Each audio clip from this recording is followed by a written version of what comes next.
Olha, eu tenho me preocupado muito com as questões dos climas regionais no Brasil e os efeitos do clima sobre desperenização parcial das cabeceiras de drenagem dos afluentes menores. E posso lhe dizer que nas áreas do Brasil Central, que são áreas de climas tropicais, subquentes, com precipitações altas, de 1.500 a 1.700 milímetros, o problema não é muito grave. A gravidade vai se tornar maior nas áreas em que as precipitações tangenciam 950 a 1.000 milímetros, equivalente aos chamados agrestes do Nordeste, embora com a presença de cerrados. E nestas áreas é quase certo de que um uso desadequado das águas e uma eliminação das pequenas florestas beiradeiras que estão ladeadas por veredas, né, torna-se muito grave para a perenidade dos pequenos cursos. Quanto ao rio principal, o pivô, que esparrama a água circularmente na terra, não tem maior problema, porque a água volta para o lençol e vai para os rios. Mas para o rio pequeno não acontece a mesma coisa, porque foi desperenizada a cabeceira e o canal de escoamento. Então, realmente, só vem a correr água durante a estação chuvosa. Esse problema é muito sério no Brasil, porque ele incide sobre áreas as mais diversas.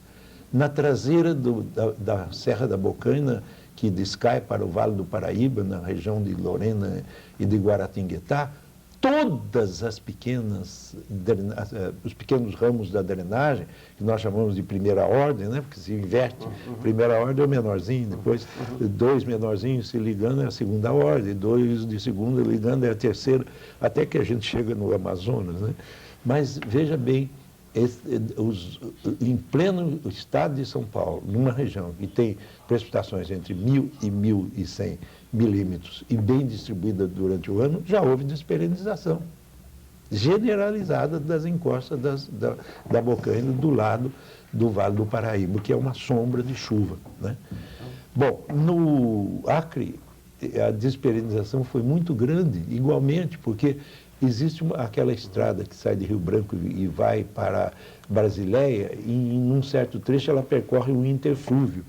E os proprietários de agropecuárias foram retirando a matinha da cabeceira do interflúvio, de um lado e do outro, para poder fazer as suas clareiras, deixando a floresta afastada da estrada, porém com um sinal de propriedade, a bandeirinha da propriedade, uma pequena casa, caseiros, etc., mesmo porque eles não moram lá. E o resultado é que houve desperenização de drenagem em plena Amazônia. Então, o problema da drenagem está relacionado com a organização natural do espaço, piera, cabeceira, com florestas capazes de segurar a água e de deixar escorrer pelo canal de escoamento e chegar até o rio. Aproveito para dizer que eu me preocupo muito com um país que tem um jogo de massas de ar extraordinárias. E essas massas de ar que estão influenciando agora, nesse momento, esse frio aqui de Santa Catarina, por exemplo, elas não têm limites. A força da massa de ar saindo do seu setor central, da sua core área, para outras áreas e entrando em conflito com outros tipos de massa de ar, a fria com a quente, sobretudo, criando frontogênese e grandes precipitações, a força da potencialidade é variável segundo certos ritmos irregulares. E daí porque o entendimento desses ritmos, sobretudo quando eles são detectáveis, por exemplo, baseado em El Niño, né, e em El Niña, isso tudo tem importância, porque a gente sabe que os ciclos mais rígidos que tem são de 13 em 13 ou 26 em 26 anos. E quando as grandes chuvas chegam aqui no Brasil do Sudeste por uma frontogênese muito especial, do muito frio contra a massa de ar tropical quente, não passa para o Nordeste e lá fica seco. E a secura também se manifesta ocasionalmente em outras áreas do país. que já tiveram securas maiores nos paleoclimas, como é o caso de Roraima. E essas coisas precisam ser muito bem pensadas, melhoradas na sua divulgação para a população, mesmo porque a informação para a população vai depender dos segmentos culturais da população e que sempre tem uma memória curta, de forma que acontecimentos no Nordeste que foram dramáticos em certos instantes não são lembrados em outros instantes, e aí começa o grande drama das populações sertanejas, sem querer aumentar a resposta do assunto básico que você me propôs. Mas, professor, só para tentar desdobrar os dois aspectos. Um aspecto é o aspecto climático e o balanço, o saldo, o déficit hídrico que fica em função do balanço climático, sobretudo nos rios, nos afluentes de primeiro nível. Certo. Né? E o senhor falou que esse problema não teria impacto no caudal principal, no rio mais importante. Mas me parece que a análise nesse caso não é só sobre a disponibilidade de água, mas sim as alterações no perfil do rio, por exemplo, com derrocamentos, retilinização do curso do rio, que me parece que aconteceu a proposta no Paraná-Paraguai, no Rio Paraguai, a hidrovia do Paraná que eles queriam construir, né? Me parece que aí é a própria obra de engenharia que está sendo proposta, alterando o curso, não é? Que na verdade tem a ver com a questão que o Dolores colocou, né? Porque tem a ver com a pressão da soja, né? Para que na verdade tenha canais de escoamento, né? E as opções desses canais de escoamento em duas áreas que têm rios meândricos, rios de outro perfil. E isso quer dizer, aí não é a questão hídrica. No canal do norte de Minas, essa questão se apresenta no balanço hídrico, propriamente, né? Que poderia também se avaliar, que também existem impactos, sempre, mas obviamente não da mesma natureza. No caso do Paraná, e do rio Paraná-Paraguai, né? E do rio Araguaia, Tocantins, onde estão querendo fazer a hidrovia também, existem obras de engenharia que alteram o próprio nível de base do rio, né? E todas aquelas planícies têm a ver exatamente com esse nível de base, que é uma espécie de represamento natural. É isso que eu acho que é o segundo desdobramento. Eu queria complementar nisso, que é o caso dos rios meândricos, e eles alterando o canal normal, natural, e ainda por conta de quê? Do tamanho das barcaças que para fazer o transporte dessa produção. Então elas batem nas margens e o processo de desbarrancamento, solapamento da margem é contínuo. Eu acho que com consequências, né, em toda a dinâmica ajusante desses pontos. Bom, em primeiro lugar, queria responder com uma meditação mais geral. Houve um tempo, nos meados desse século, que no Brasil, os nossos engenheiros, que eram pessoas extremamente educadas e eruditas, mas eles não tinham conhecimento de meio ambiente. E não tinham um estudo mais ou menos rigoroso de geomorfologia climática. A geomorfologia climática entrou devagar nos setores geográficos, mas não entrou na universidade como um todo.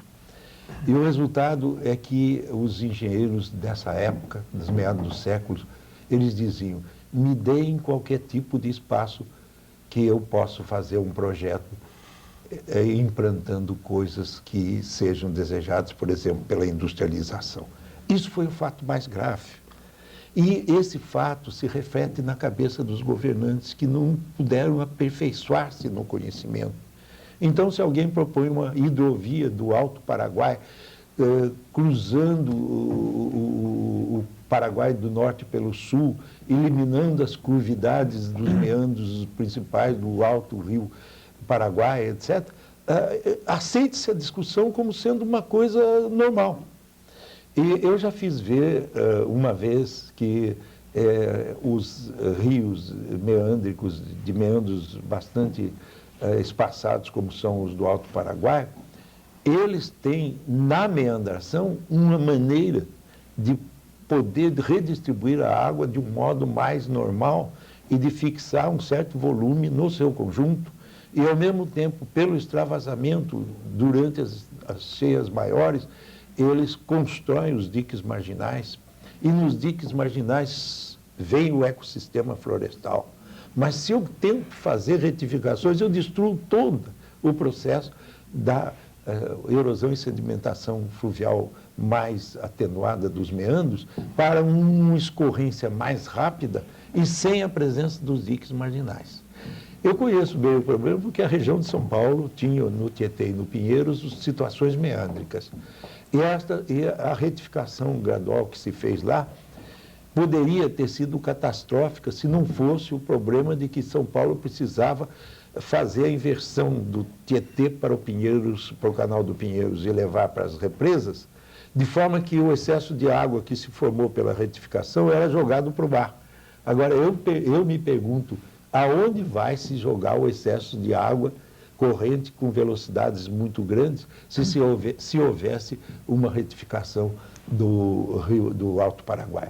E também me pergunto, valeria a pena perder o maior espaço de planícies aluviais de todo o continente, que é o Pantanal Mato-Grossense, que é um cartão de visita efetivo para o Brasil, perder por causa de uma hidrovia que depois vai ser paralelizada por ótimas estradas na beirada leste do Pantanal e que seria um elemento de transporte, por exemplo, ferroviário, muito importante, mas as pessoas não pensam mais na ferrovia, apesar de que os engenheiros deviam se preocupar em propor ferrovias, porque também dá lucros para as empreiteiras, não é? Mas parece que o problema é, primeiro, ganhar dinheiro com o projeto.